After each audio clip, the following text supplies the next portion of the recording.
All right. Go ahead and sit down. I'm so excited to see you guys. All right. I promise I'm going to preach to all of you, but these faces right here are probably going to steal my attention because they look attentive. You know what I'm saying? Oh, man. And thank you, Jesus, for making it possible for us to be together again. It's been a crazy couple of years, hey? I mean, a lot's been going on. You know, we brought a team through from 828 Church last year, but we didn't get to be here for Sunday, and I missed it. I actually had spoken online a bit, but I think once, and then we did that Saturday prayer. First Saturday, is that what you guys call it? Which I love, by the way. I follow along often online. It's so powerful. This really is a house of prayer. That's true. Shout out to my family. It's always hard to say bye. I love traveling, but I hate leaving, and I have the most amazing family. I'm so thankful for them. And Karen and I have been married for 34 years, people. Yeah. And I was just texting with her on the front row. The grandbabies are feeling a little sick, so we can pray for them too.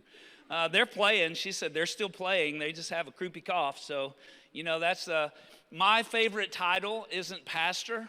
It's Papa. I love being a Papa. But, you know, I know that this last couple of years has been weighty for all of us, actually. In my lifetime, it's the first kind of global experience that we've just all shared, at least on some level, in common, and it's created quite a bit of heaviness. And one of the things that I've found is that it's also transgenerational. Like, everybody feels it on some level, and you know, it's not just that. Certainly for those of us who live in the States, you guys, some cases, follow along on news apps and such. It's been pretty intense there as well. There's just been a lot of things that we're coping with. Incidentally, we're doing okay.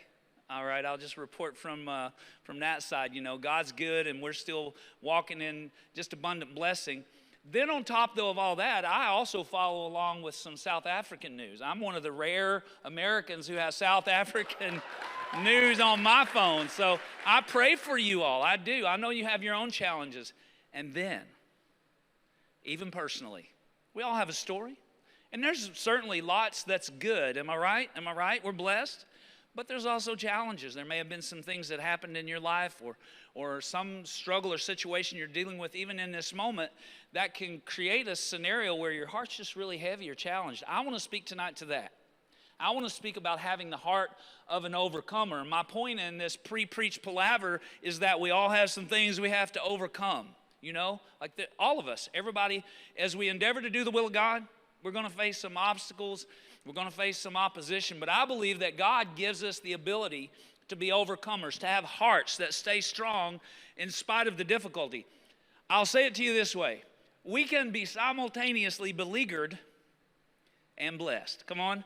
And that's only true for those that would just put their trust in God. Like, when you're following God, it can live that way.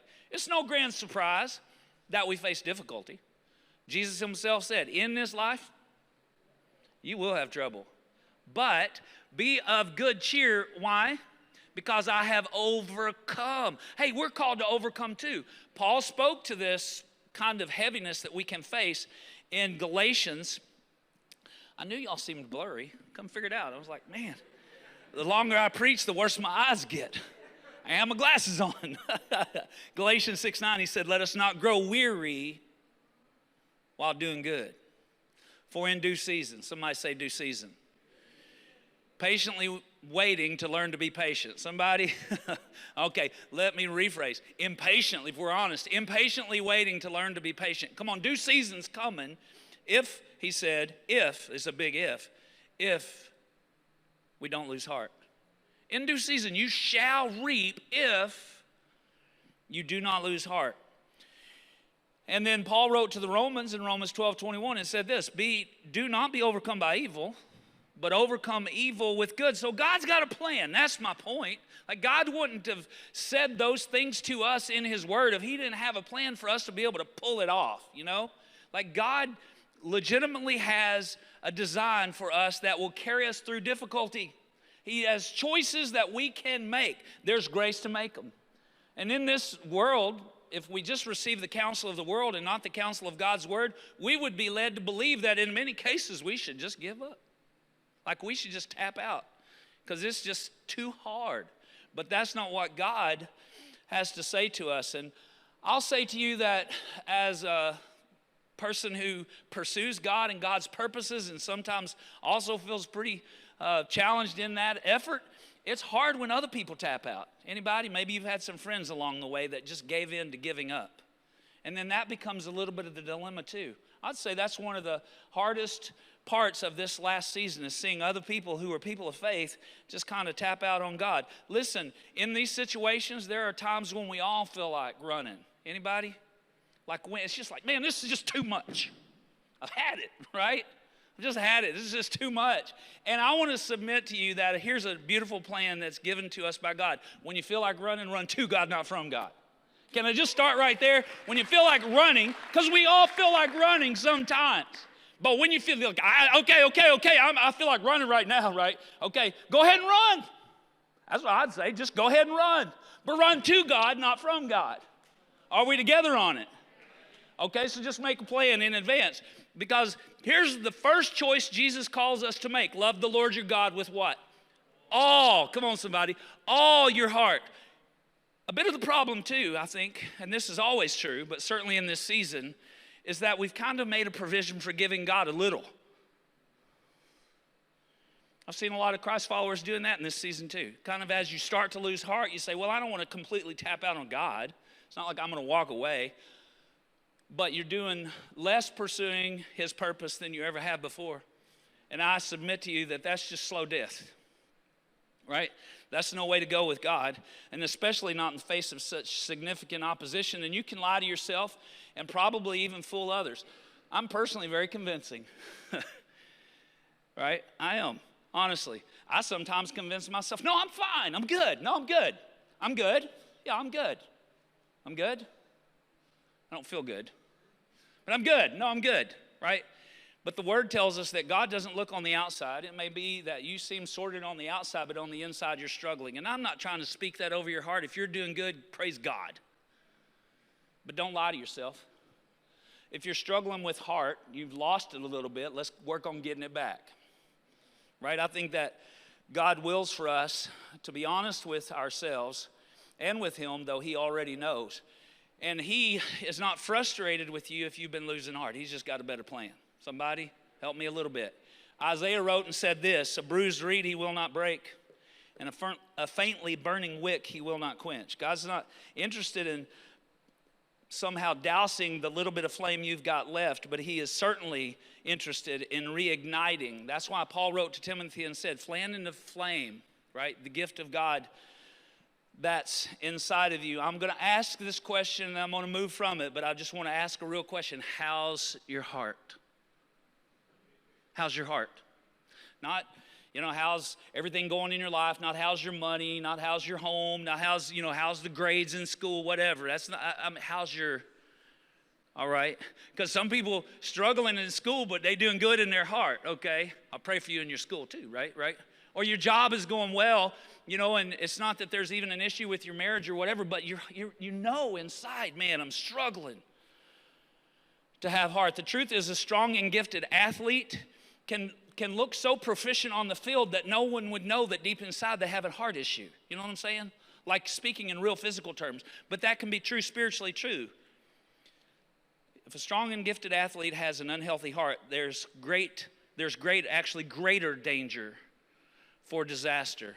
So many of you who have heard me before, many of you might not have, but we launched 828 Church in Wilmington, North Carolina in 2015. And it's on the coast, it's on the east coast of the U.S., which is where we get quite a lot of hurricanes. And candidly, I didn't think it through. I didn't know all about that. I'm from middle America, if you will, and it wouldn't have changed our desire to launch in that location. That was God for us, but man, when those hurricanes started coming, I was like, well, this is different. Like from that get-go, it might knock the power out or you weren't able to have church that Sunday or whatever. We had this one hurricane in 2017 called Florence, massive hurricane. And I talked my wife into staying. And CJ, who's like another son to us, lived with us at the time. We all stayed during Florence, and it was hectic. It was something else. It dumped just an unbelievable amount of rain and had incredible winds, which put a lot of stress on the trees. We literally had 14 trees come down around our garden, or yard as we would say, but the outside area of our home. All but one were blown over by the roots. Like from the roots they came over, and the roots came up from out of the ground. But there was one tree that broke, like literally broke in the trunk. It was huge, like this massive tree. I couldn't wrap my arms around it. An oak tree, nonetheless. It was a strong tree. But it broke. Didn't come up from the roots. Literally broke. And I was fascinated. I mean, when CJ and I, and the hurricane was sort of still happening, the rain was coming, but the winds had subsided, and we wanted to go see what the damage was to our house. We had stayed somewhere else we perceived to be a bit safer because it didn't have so many trees.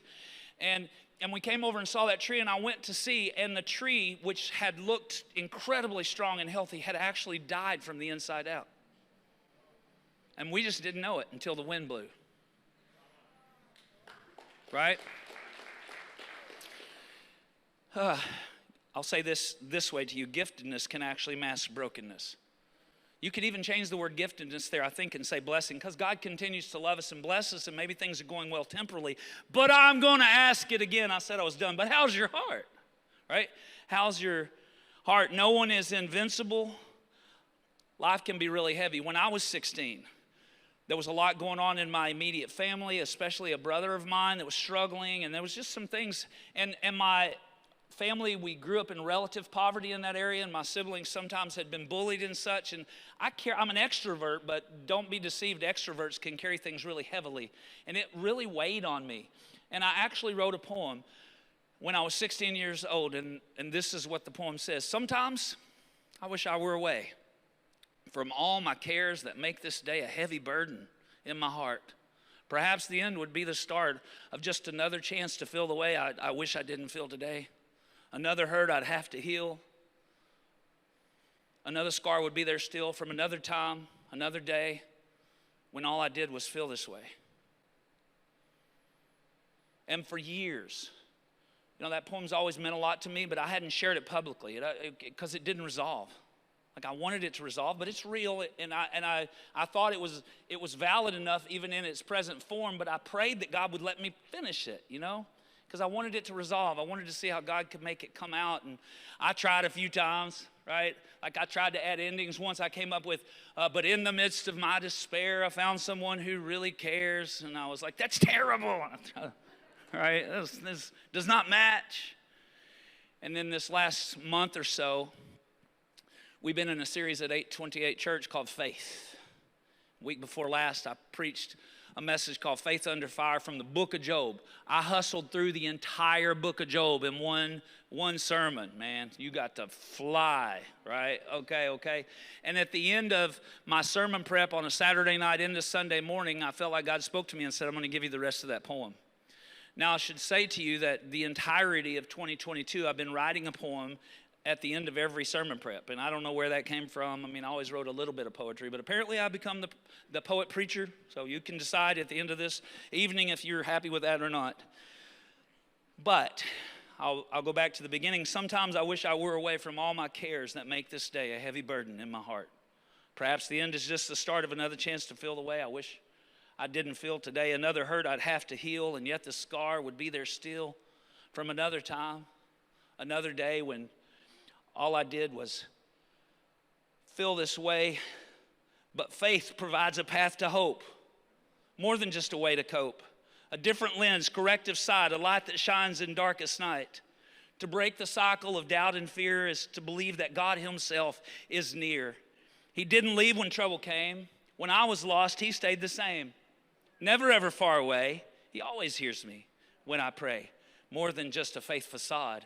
I know I'm seen and loved by God. So I've decided to stop and pray about the cares that come my way. The heavy burden in my heart I'll give to God right from the start. I'll seize the chance to clearly see redemption that was meant for me. The hurts I feel, you felt them too. The scars you've borne have seen me through. Every time, in every way. Your love is with me every day.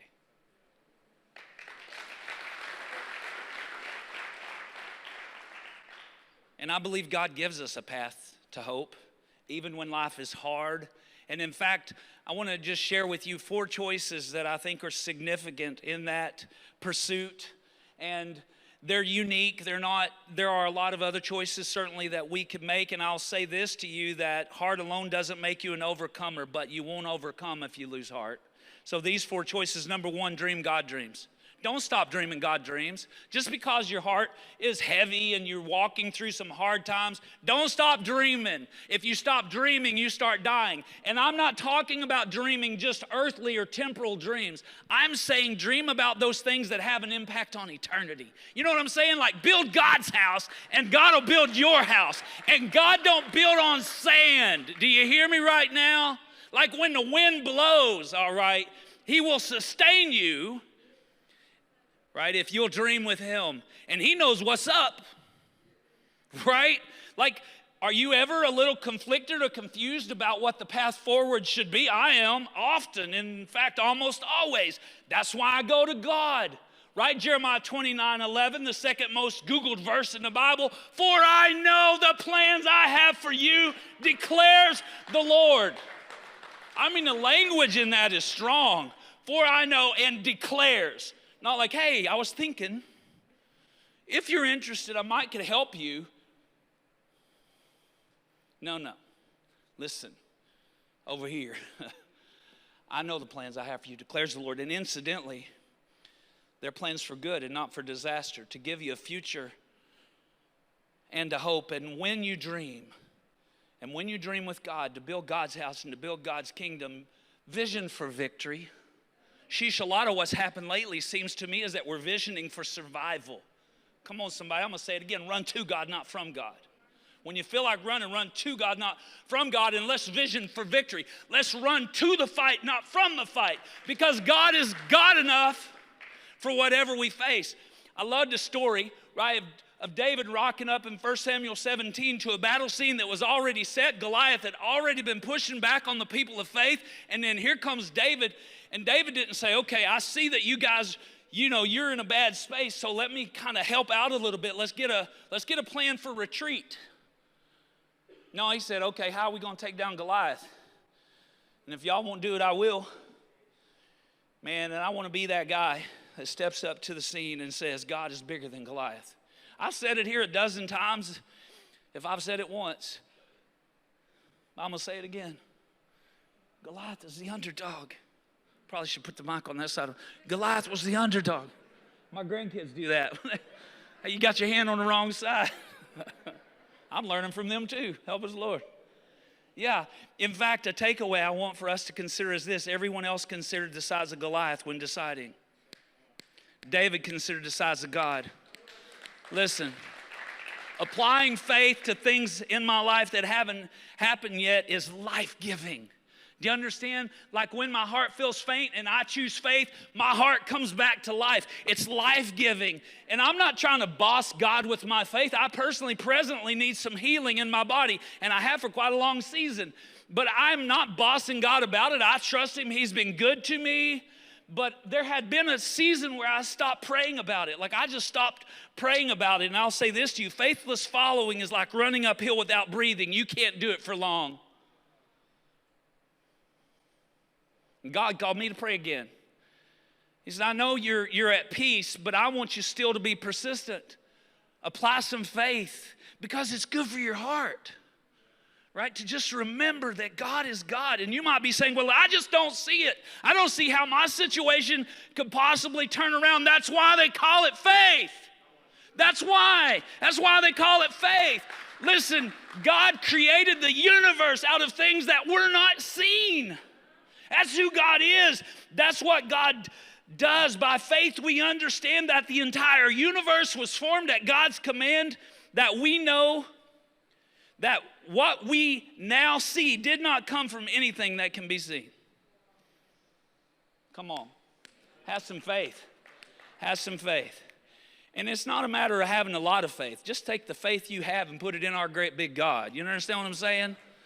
Lord, have mercy. I mean, think about what James, the brother of Jesus, said. He said, and when you don't know which way's up, ask God. He'll tell you, Right? If any of you lack wisdom, let him ask of God. He will gladly give it. But when you ask in faith without wavering, for the one that wavers or doubts is like a wave that's driven and tossed by the wind. Waves have always fascinated me. The way they move to and fro, the artwork of their ebb and flow, from calm to angry, however the wind blows. Fickle to the forces of nature's fickle trends, constant in their coming, but not in how their journeys end. Aesthetically, they're pleasing, but not as a metaphor for faith. The inconsistent back and forth, not a good approach to grace. Come on, somebody. Faith requires focus, steadfast determination too. Trusting God for wisdom, knowing he will see me through. The wind is not my master. The waves don't set my course. This world, though not my enemy, is also not my source. Christ, my firm foundation, the rock on which I stand, a heart that's safe in any tide, not a castle on the sand. I'll build with him knowing he's the one who knows the waves.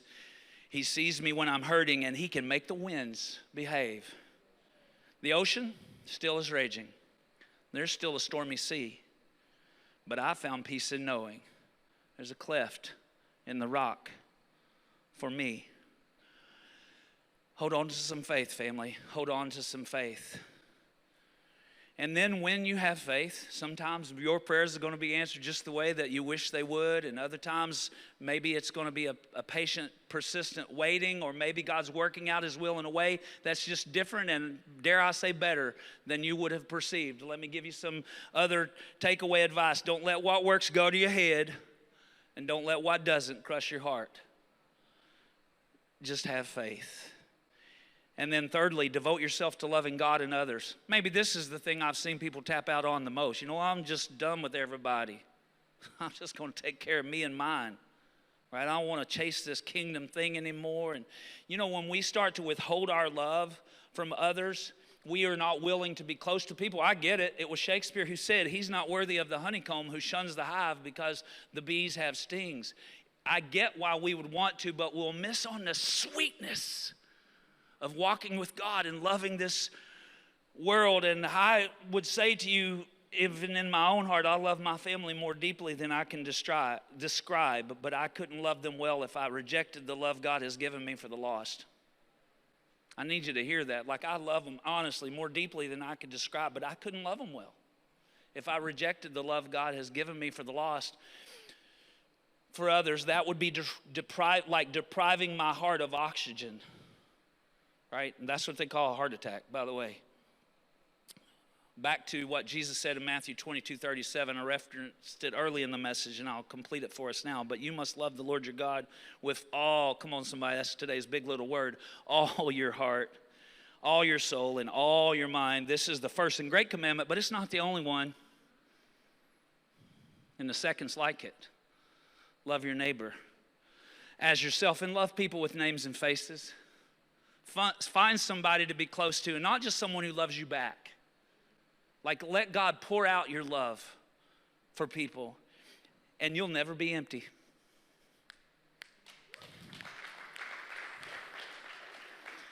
Sure. One of my favorite things I get to do is coach a baseball team for people with special needs. And they go all the way up to people who are 65, 70 years old. I used to be a buddy, so I would help people run the bases. And you don't have to understand baseball because they don't play by any rules anyway. The goal there is for everybody just to have fun. So it's a rubberized field, and half of the participants, maybe they are not able to hold a bat, so I'll lean over and help swing.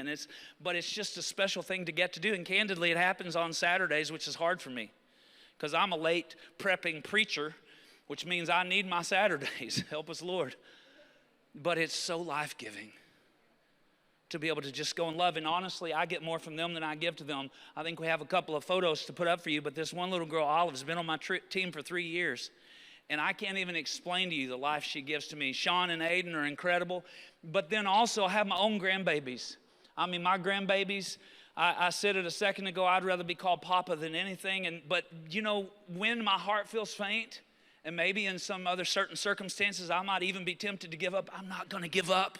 Not when those kids are there counting on me. Come on, we need people in our life and circle that we fight for and we fight with. Who you fight for will always outweigh what you fight for. Who you fight for will always outweigh what you fight for. David didn't fight Goliath for glory. He fought Goliath for God and for others. His people, he rocked up and said, man, our entire nation, my cousins and compadres are in jeopardy. Anybody listening to the Pawpaw Preacher this afternoon, evening? I don't even know what time, man. It's barely after lunch at my house, y'all. And then lastly, Dion and the crew going to join me on the stage. How about these guys today, though? I know y'all just got here, but every song that we have sang fit this message, and we didn't prep together. He didn't know what I was sharing, and I didn't know what he was singing, and it's been completely on point all day long. God fascinates me. Listen, he's trying to get something done in our hearts right here. And the last choice that I would just want to encourage you to make is run your race. You, run your race. I wish I could look everyone in the eyes and say, run your race. The Word of God says in Hebrews chapter 12 and verse 1, therefore, since we are surrounded by a huge cloud of witnesses to the life of faith, let us strip off every weight that slows us down, especially the sin that so easily trips us up. And I want to push pause right there after that verse 1. Listen, come on, y'all. Sin is a carcinogen for the heart. If you've got some hidden or secret sin, or you're just living in some disobedience, understand this. Sin is a carcinogen for the heart. And nothing I'm going to say to you is going to make you strong enough to overcome if you allow sin to consistently persist in your life. We all fall and we all fail, but get it to God and lay it down. And then verse 2, and let us run with endurance the race. God. Who? God. Who decides your race? Do you decide? Does culture decide? No, it's God that decides. Let us run with endurance the race that God sets before us. And how do we do this? Keep your eyes on Jesus. You take your eyes off Jesus, you will not overcome. You'll not have the heart of an overcomer if you take your eyes off the overcomer. Your race, hear me now, is important. And the space you fill in this family is significant. Don't tap out. And don't try to run somebody else's race either. Don't adjust course except for God. He's the only one. I'm not saying you'll never get tired running your race. We all do. I'm just saying you won't stay tired. And you won't give up. I'm not saying you won't get tired if you run your race, but you'll die trying to run someone else's. Ditch the comparisons and embrace with compassion, or passion, I would say, and compassion and heart, the call God has given you. So I sort of assumed, I do that sometimes and it never works out for me with God, but I sort of assumed that I wouldn't write a poem this week. I've written one, again, every time I've preached in 2022, but I assumed I wouldn't write one this week because I was here and I could share some I'd written before, which I did. I've never shared more than one. I've already shared 2. Well, guess what? I'm going to share 3. Because last night, God said, no, I have a poem for this message and this church too. So here you go. Deceitful is the heart that isn't in God's hands, misleading to its host unless surrendered to his plans. Overcoming isn't easy if we're trekking on our own. The trail is full of ups and downs we're not meant to face alone. And even if we walk with God, the path may still be steep. The dips we face as we walk, still dangerous and deep. But if you think that we're all destined to lose heart and give up hope, trust me when I tell you, there's a better way to cope. Live your life for Jesus. And for those you're called to love, you'll find a strength and courage that comes only from above. When we navigate with faith the dreams that God has called us to, He'll give supernatural vision and a grace to lead us through. For sure, there will be moments when our pulse is somewhat dim, but the overcoming heart will always beat for Him.